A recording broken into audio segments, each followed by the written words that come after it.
Tapi begitulah kerja setan. Membaca hadis pun kita sesat, bayangin itu.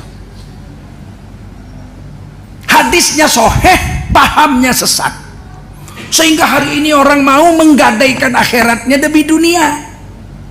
Karena dianggapnya dunia harus kaya supaya hidup bahagia. Allahumma salli wa sallim ala sayyidina Muhammadin wa ala ali sayyidina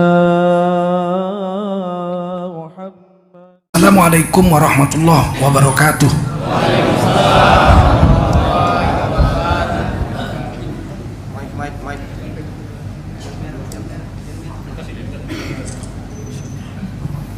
Hamdan wa syukran lillah wa salatan wa salaman ala rasulillah wa ala alihi wa sahbihi wa mawalah.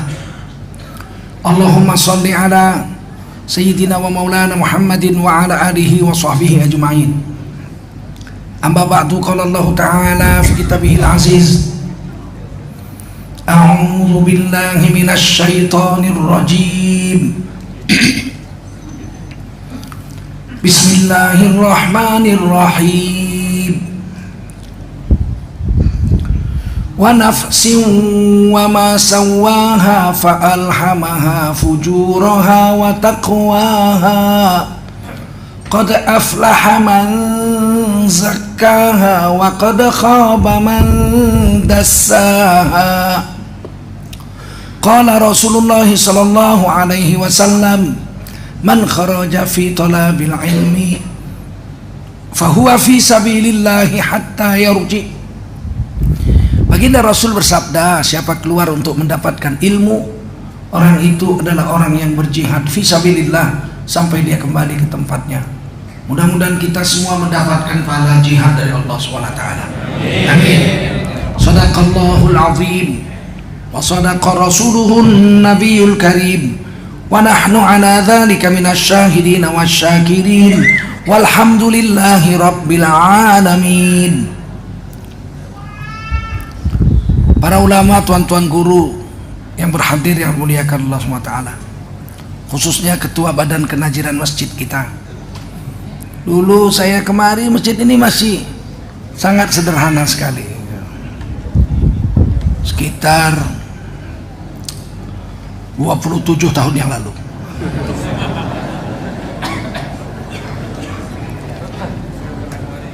Saya sholat di sini. Saya tinggal rumah adik saya situ, Jalan Rasa Mala.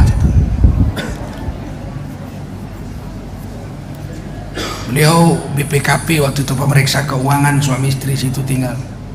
Terus dia pindah Jakarta, tinggal situ adik saya sekarang Neneng dengan Eri, Jalan Rasa Mala. Nanti saya makan malam situ. Udah disediakan rendang salero basamo.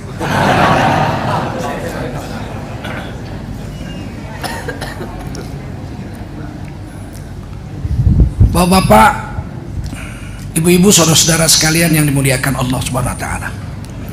Wajiblah kita bersyukur kepada Allah Subhanahu wa taala. Salawat dan salam kita sampaikan untuk baginda Rasulullah sallallahu alaihi wasallam. Tadi Pak Ketua Badan Kenaziran cerita tentang bagaimana memakmurkan masjid ini. Saya hari ini mau cerita tentang beberapa poin penting dalam kehidupan kita menghadapi kehidupan dunia agar selamat untuk kehidupan akhirat. Sebab dunia sebentar. Sesukses apapun kita di dunia ini dalam urusan dunia, kaya raya, anak raja, pejabat tinggi sampai mati, nggak pernah miskin, nggak pernah melarat, nggak pernah lapar, sampai pintu kubur aja itu manfaatnya. Gelar doktor, profesor, sampai pintu kubur aja habis. Kaya raya, hartanya banyak, sampai pintu kubur aja habis. Jabatan tinggi, iya, sampai pintu kubur habis. Ilmunya hebat, S2, S3, sampai pintu kubur habis. Tak ada manfaat apa-apa. Ditanya pun enggak. Malaikat enggak tanya, apakah kamu mati kekenyangan, Apakah kamu mati kelaparan? Nggak ditanya. Apakah kamu mati melarat? Nggak ditanya. Apakah kamu mati sebagai orang kaya? Nggak ditanya, dikubur nggak ditanya. Malaikat Munkar Nakir nggak tanya itu semua. Apakah kamu pejabat negara? Nggak ditanya itu. Urusan dunia tak ditanya di dalam kubur. Kamu anak bangsawan? Nggak ditanya. Anak gembel? Nggak ditanya. Tak ada pertanyaan Munkar Nakir di kubur itu. Yang ditanya di kubur iman. Yang ditanya di kubur iman. Sholat pun nggak diperiksa di kubur. Amal ibadah tidak diperiksa di kubur. Yang diperiksa di kubur iman. Amal ibadah diperiksa setelah hari kiamat. Awwalu ma yuhasabu bihil amtu yaumal qiyamah as-salah. Amal ibadah seorang hamba yang mula-mula diperiksa setelah hari kiamat adalah sholat. Kalau sholatnya bagus, wa idza shaluhat, kalau sholatnya bagus, semua amal nggak diperiksa yang lain. Sholatnya diperiksa bagus, sudah, yang lain nggak diperiksa. Puasanya, zakatnya, haji nggak diperiksa, dah. Sholatnya bagus, masuk surga. Kalau sholatnya tak bagus, wa idza fasadat, kalau sholatnya rusak, amal sholat sunat diperiksa. Semua kekurangan sholat wajibnya ditutup dengan pahala sholat sunat. Kalau cukup, sudah selesai. Yang lain nggak periksa, masuk surga. Tapi kalau di hari kiamat sholatnya nggak beres, ditutupkan pahala sholat sunatnya kurang, diperiksa amal yang lain. Kata Nabi, nggak ada satu orang pun yang lolos dari pemeriksaan Allah di hari kiamat kalau semua amalnya diperiksa. Diperiksa KPK aja Harun Masiku hilang. Udah hampir sebulan nggak dapat. Apalagi diperiksa Allah langsung. Tak ada yang lolos.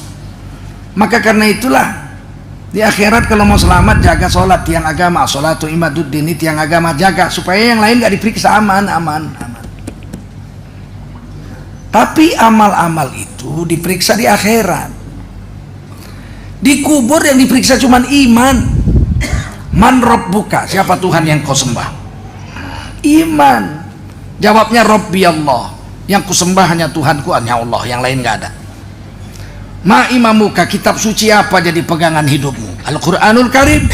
Iman, rukun iman itu. Man nabiyuka, siapa nabi yang menjadi ikutan dalam setiap peri kehidupanmu? Cara sholatmu, cara puasamu, cara zakatmu, cara hajimu, caramu baca Quran, caramu makan, caramu tidur, caramu berumah tangga, caramu masuk WC, caramu masuk masjid, caramu pakai baju. Siapa yang menjadi idola kehidupanmu? Kalau Nabi Muhammad aman. Pertanyaan keempat, man ikhwanuka, siapa saudaramu?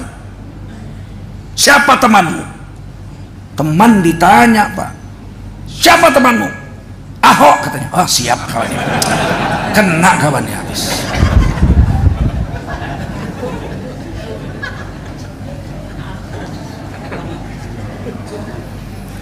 Yang diperiksa iman. Di kubur hanya pemeriksaan iman. Kalau imannya beres, maka Allah lebarkanlah kuburannya seluas mata memandang. Masya Allah. Saya sering naik kapal terbang ke Riau, sering juga. Kalau musim asap, pilotnya mengatakan pesawat belum bisa berangkat karena di Pekanbaru sekarang asap tebal, jarak pandang hanya 200 meter, mana bisa terbang pesawat. Kadang-kadang delay sampai 2 jam 3 jam. Tapi kalau udara cerah, apa kata pilot? Saudara-saudara penumpang sekalian, kita akan terbang ke Jakarta, memakan jarak menempuh waktu 1,3 ya 1 jam 30 menit dengan ketinggian 30.000 meter di atas permukaan, 30.000 kaki di atas permukaan laut, jarak pandang 10 km. jarak pandang 10 kilometer, terang betul itu. Bayangkan kalau kubur kita diluaskan seluas mata memandang, 10 kilo aja, 10 kilometer kuburan kita, Masya Allah. Rumah kita jadi di dunia RSSSSS, rumah sangat sederhana sekali sehingga selonjor saja pun susah.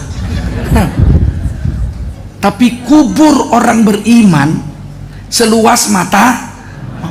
Kalau 10 kilo aja berapa luasnya alam barzakh.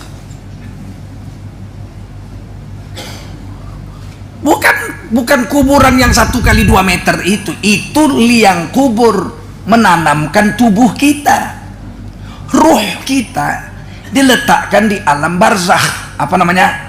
Alam barzakh. Barzakh itu dinding. 2 kali dalam Quran barzakh itu, surah Ar-Rahman dengan surah Al-Mu'minun. Barzakh, dinding. Al-Muluk. Cuman dinding barzakh itu bukan dinding kayak tembok masjid ini. Kalau dinding tembok masjid ini namanya sad. Apa namanya? Sad. Gak bisa tembus. Kita tembus benjol kepala kita. Wasawa'un alaihim a'anzartahum wa ja'alna min baini aydihim saddan wa min khalfihim saddan fa'arsaynahum fahum la yubsir. Nggak bisa lihat, nggak bisa tembus. Kalau sad, dinding tembok, kita nggak bisa lihat apa yang ada di belakang tembok itu, nggak bisa lihat. Surah Yasin bilang tertutup, nggak bisa. Wahum la yubsirun, nggak bisa lihat. Tapi kalau barzakh, dinding yang bisa dilihat, tembus. Yang di sebelah dinding sana bisa kemari, yang sebelah dinding sini bisa ke sana. Di dalam Quran salah satu barzakh itu adalah garis air laut, pertemuan antara air tawar dengan air asin. Air sungai itu kan tawar tuh, buang ke laut, warnanya kan kekuning-kuningan itu. Nanti air laut yang asin biru, hijau atau biru. Pertemuan antara yang biru dengan yang coklat itu ada garis. Saya sering lihat kalau naik helikopter, nampak betul tuh, sepanjang gitu. Itu namanya barzakh. Kalau naik kapal laut nampak juga nih itu, nampak warna sini warna sana beda. Itu barzakh. Dinding sini tawar, sana asin. Tapi ikannya bisa terbang, bisa loncat-loncat. Ikan sini bisa ke sana, ikan sana bisa sini. Ikan sembilang bisa ke sana bisa ke sini. Nah, ikan belana bisa sana bisa sini. Itu barzakh. Kalau kita mati, untuk menunggu alam akhirat, kita diletakkan roh kita di alam barzakh, alam dinding, tapi bukan alam sad, tapi barzakh. Barzakh itu dinding yang bisa tembus sana bisa tembus sini. Maka tidak heran orang yang sudah mati bisa jumpa sama orang yang hidup dengan izin Allah. Orang yang hidup bisa jumpa orang yang mati dengan izin Allah. Karena barzakh itu memang masih hubung-hubungan. Siapa yang pernah jumpa orang mati waktu hidup? Nabi Muhammad. Waktu Isra Mi'raj jumpa Nabi Musa, jumpa Nabi Isa, jumpa Nabi Ibrahim, betul? Jumpa Nabi Adam, bicara-bicara. Malah Nabi Musa bilang, berapa sholat yang diperintah Allah? 50. Oh, kata Nabi Musa 50. 50 kali sehari semalam. Majang. Kata Nabi Musa, diterima? Terima. Perintah Allah saya terima. Nabi Muhammad terima aja. Aduh, ini hadis Muslim ini, bukan dongeng-dongeng ini. Ini kadang-kadang orang protes, menurut akal nggak mungkin Nabi Muhammad tawar menawar perintah sholat sama Allah. Iyalah, menurut akalmu nggak masuk akal, tapi menurut hadis Muslim kejadian. Mau ikut akal, mau ikut hadis.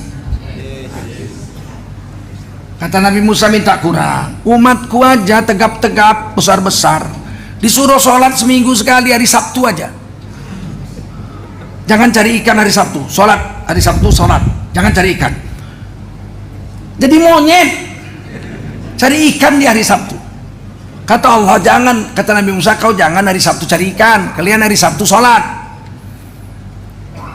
Banyak yang nggak sholat cari ikan, berkali-kali akhirnya dikutuk jadi monyet. Kunu qiradatan khashiin, jadilah kamu monyet yang hina. Umat Nabi Musa gara-gara nggak sholat seminggu sekali hari Sabtu, dilarang cari ikan, tetap cari ikan, jadi monyet. Yang nggak sholat tuh jadi monyet. Untung syariat Nabi Musa nggak kena ke kita. Kalau kena berapa banyak monyet bawa ojek nggak sholat Jumat.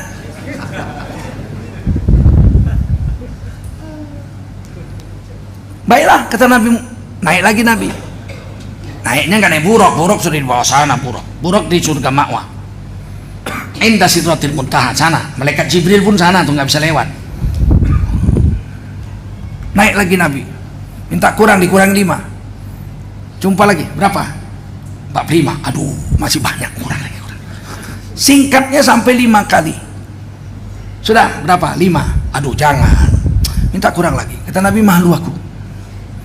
Kalau Nabi 50 pun diterima, tapi aku malu. Sudahlah, Nabi turun. Sampai di dunia ditanya sahabat, apa oleh-oleh? Perintah sholat 5 kali sehari semalam.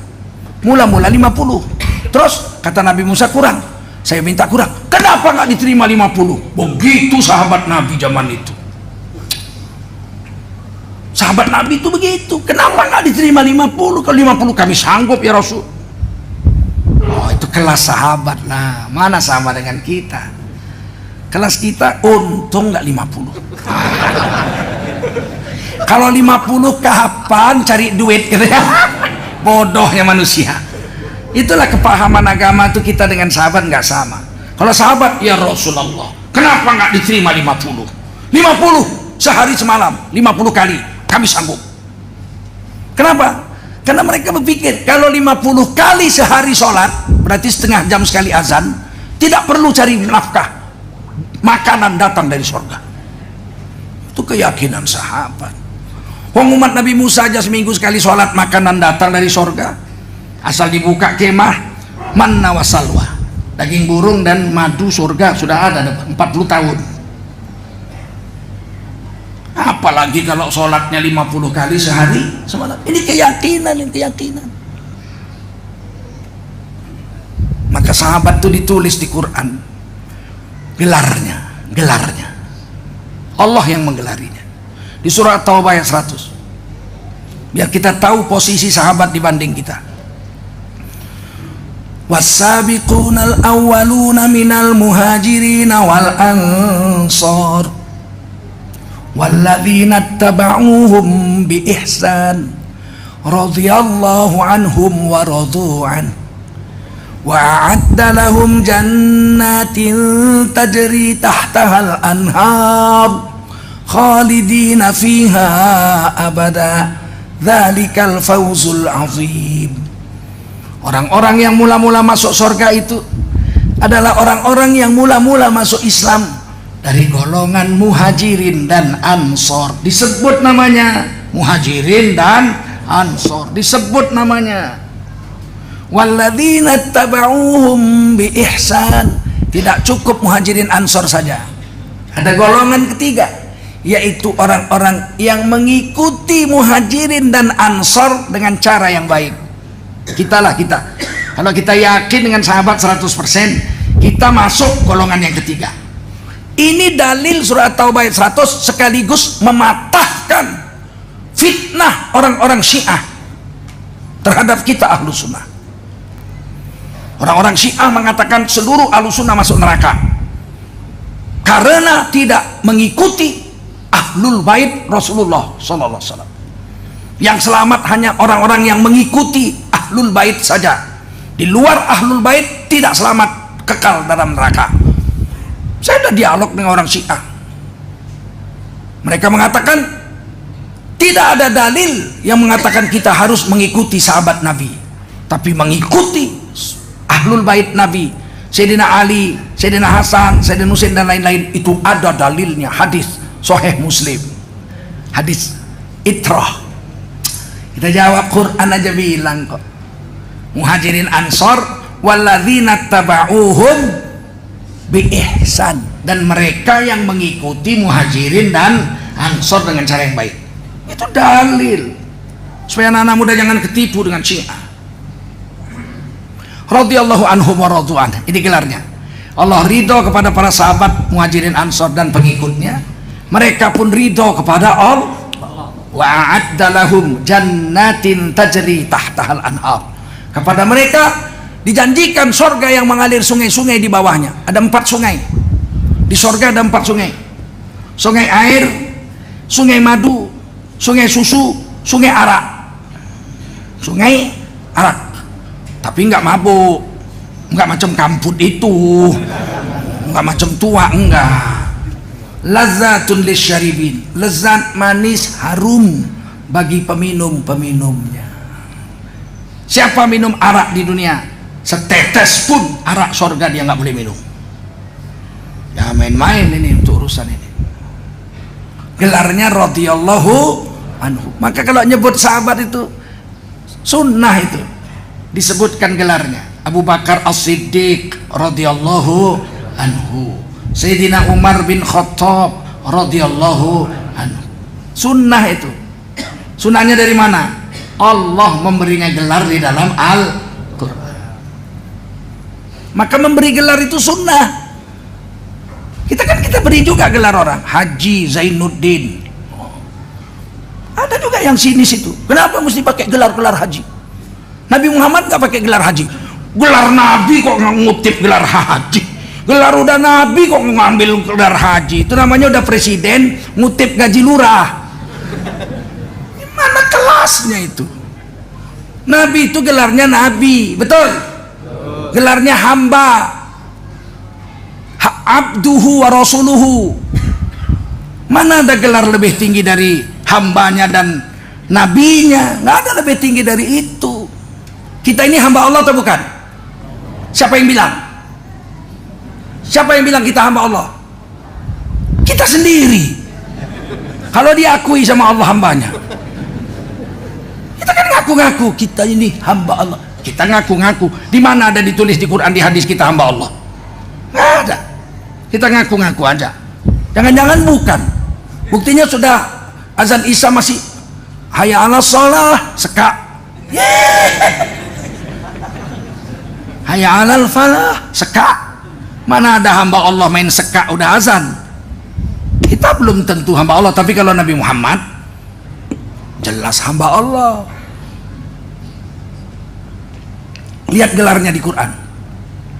Subhanalladzi asra bi'abdihi laila. Maha suci Allah yang telah memperjalankan seorang hambanya pada satu malam hari. Siapa hambanya di situ?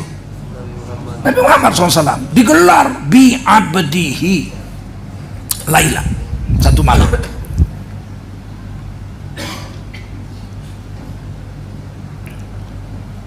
Kenapa Nabi Muhammad gak disebut namanya? Quran itu menurut riwayat 6.236 ayat. Satu riwayat. Dari 6.236 ayat itu semuanya diturunkan Allah kepada Nabi Muhammad. Unzila ilaihi. Betul?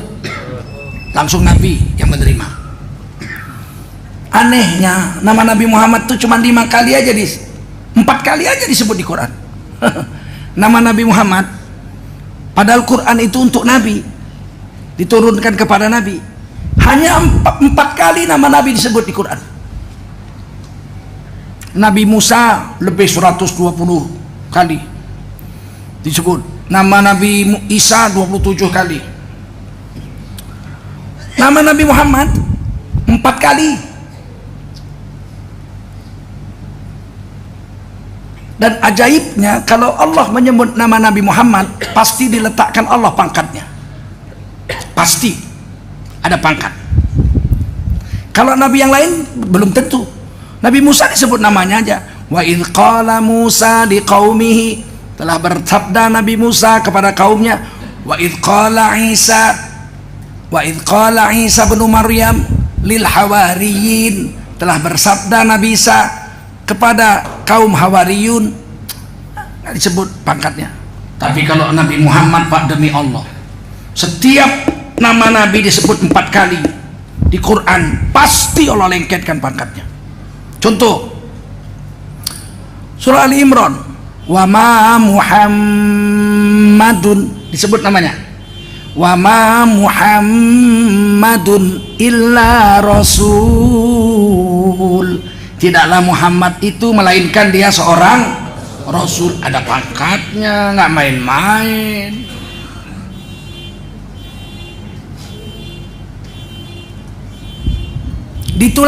Ditulis lagi surah Al-Ahzab, nama Nabi disebut lagi, Muhammad SAW disebut.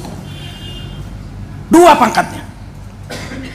Maka Muhammadun aba ahadim min rijalikum walakin Rasulullah wa khataman nabiyyin. Tidaklah Muhammad itu bapak di antara kamu, akan tetapi Muhammad Rasulullah SAW itu adalah Rasul Allah dan penutupnya nabi-nabi. Dua pangkat. Nabi lain enggak? Wa qala Ibrahim, enggak disebut pangkatnya. Yang ketiga surah Al-Fatah disebut namanya Muhammadun, tapi ada pangkatnya, Muhammadur Rasulullah, Muhammad Rasulullah. Walladzina ma'ahu asyidda'u 'alal kuffari ruhama'u bainahum. Orang-orang yang bersama dengan Nabi Muhammad, yakni para sahabat, mereka keras terhadap orang kafir, lunak dan lembut kepada sesama kaum muslimin. Sekarang terbalik, sama kaum muslimin kerasnya bukan main, sama kafir baiknya luar biasa. Yang keempat surah Muhammad disebut ala Muhammadin, disebut namanya, tapi di ujung wa huwal haqqu mir rabbihim. Nabi Muhammad itu, beliau diberi Quran al-haqqu mir rabb, itu Quran yang diberikan kepada Muhammad al-haqqu, paling betul, tidak ada melesetnya sedikit pun. Hari ini kita tak beradab, Allah aja beradab, manggil Nabi pakai pangkat, manggil sahabat pakai radhiyallahu. Kita manggil sahabat Nabi sama Abu Jahal sama. Baru jadi khotib Jumat, gelarnya pun SAG. Tahu SAG? Sarjana agama, bukan sarjana alam gaib, bukan. Khutbah di masjid berani manggil Nabi nggak pakai pangkat. Maka Muhammad pun hijrahlah dari Mekah ke Madinah, dikawani sama si Abu Bakar, dikejar-kejar sama Abu Jahal, sama dibikinnya. Sontoloyo betul ini orang. Muhammad berkata, Muhammad mana? Banyak Muhammad, ada tukang kambing, ada tukang cendol. Oh Muhammad Rasulullah, bilanglah Muhammad Rasul Allah, bilang, omong. Ini hari kita, Nabi kita sudahlah, kita sendiri nggak menyebut pangkatnya. Patutlah orang berani menghina Nabi kita hari ini. Kita sendiri nggak menghormatinya sebagaimana Allah menghormati Nabi kita. Berani orang bilang, weh soal Nabi gue biasa-biasa mawon. Ya nenek jambu nama kaya Nabi melu nyolong jambu barang. Kurang ajarnya ini orang. Nabi itu biasa-biasa. Kalau di Mekah ada jambu, pasti Nabi ikut mencuri jambu juga. Astagfirullah. Tengku Zulkarnain nggak pernah mencuri jambu seumur hidup. Apalagi Rasulullah Sallallahu Alaihi Wasallam. Tapi memang salah kita orang Islam menghina Nabi kita sendiri, merendahkan Nabi. Malah kita bilang memanggil Nabi pakai pangkat bid'ah. Siapa manggil Nabi pakai Sayyidina Muhammad, bid'ah, masuk neraka. Innalillahi wa inna ilaihi.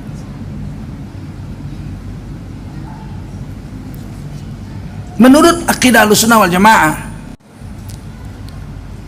justru memanggil Nabi nggak pakai pangkat hukumnya haram. Dilarang orang Islam manggil nama Nabi Muhammad itu namanya saja, nggak pakai pangkat, haram. Di mana dilarang? Di surah An-Nur ayat 63. La taj'alu du'a ar-rasuli bainakum ka du'a ba'dhikum ba'dha. Jangan kau jadikan panggilanmu terhadap Nabi itu seperti manggil kawanmu sesama kawanmu. Bagaimana manggil kawan? Ya, Udin, Udin, Udin, pokak kali Udin. Itulah manggil kawan. Namanya saja. Tidak boleh. Ditulis dalam tafsir Imam Ibnu Katsir. Dulu kami manggil Nabi itu ala apa? Seenaknya aja. Ya Abul Qasim, hei bapaknya Al Qasim. Ya Ibnu Abdullah, hei anaknya Abdullah. Ya Muhammad. Sesuka-suka hati kami. Fanahahumullah an dzalik. Diharamkan Allah memanggil Nabi seperti itu. Tafsir Ibnu Katsir An-Nur 63. Fakulu, keluar perintah. Fakulu, maka panggillah kamu nabimu itu, hai orang beriman, ya Rasulullah, ya Nabi Allah, pakai pangkat. Panggil Nabi pakai pangkat, panggil sahabat pakai pangkat. Kenapa? Karena memanggil orang terhormat, memanggil orang terhormat memang mesti pangkatnya saja. Semakin terhormat dia, semakin tidak disebut namanya. Bapak-bapak hormat gak sama mertua? Hei, hormat gak sama mertua? Ibu, hormat gak sama mertua? Berani manggil namanya? Minah, sarapan dulu. Berani, coba tes. Wagimin, bangun, sarapan, nanti sakit perut, kumat mahmu. Berani? Kenapa nggak berani? Karena mertua kita wagimin. Kalau orang barat berani, kakeknya dipanggil George, how are you George, kakeknya. Coba George, kalau nggak ditampar di mulut kita. Itu bedanya orang barat dengan orang Islam. Ternyata Nabi pun begitu. Dipanggil Allah namanya, taruh pangkat. Kalau nggak ada namanya, pangkatnya saja lebih bagus. Subhanalladzi asra bi abdi laila. Maha suci Allah yang telah memperjalankan seorang hambanya di satu malam hari. Tidak namanya nggak disebut. Kita ini kalau hormat sama orang memang panggil pangkat, Pak. Saya contoh, saya habis sholat subuh jalan pagi, disuruh dokter. Seumur-umur saya ini disuruh olahraga paling bagus tuh jalan supaya sehat. Jumpa Pak Camat, dia rupanya dari sholat subuh di sana jalan, ketemu di jalan. Assalamualaikum Pak Camat. Waalaikumsalam Pak Ustadz. Ini sama-sama hormat nih. Jalan pagi Pak Camat. Iya biar sehat kata dokter gitu. Wah bersama. Pak Ustadz jalan juga. Wah iya sama. Saya kata dokter harus jalan pagi supaya sehat. Selamat Pak Camat. Selamat Pak.